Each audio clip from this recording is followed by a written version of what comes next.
Okay, sir. So, ito na yung last part natin, Sir Virgilio.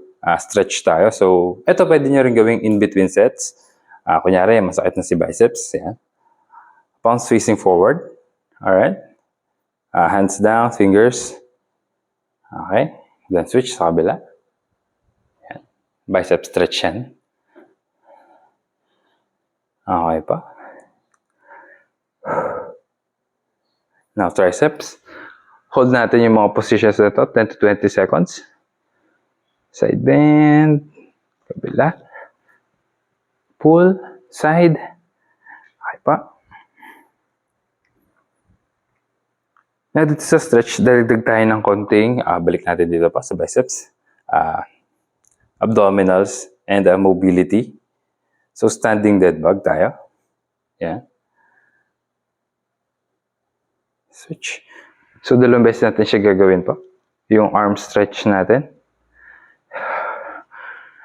Okay. And then, hands up. Okay. Dito, feet wide. Hands wide. So, touch natin. Okay. So, working your abdominals. And then, stretches pa din po. So, yun po. Working yung core natin, mobility side to side. So, counting natin. That's 1. Half. And 2. So, 10 repetitions lang po to close out the day 2 workout. Alright?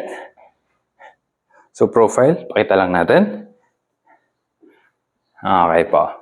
Yan, yun po, imagine naka-10 na tayo.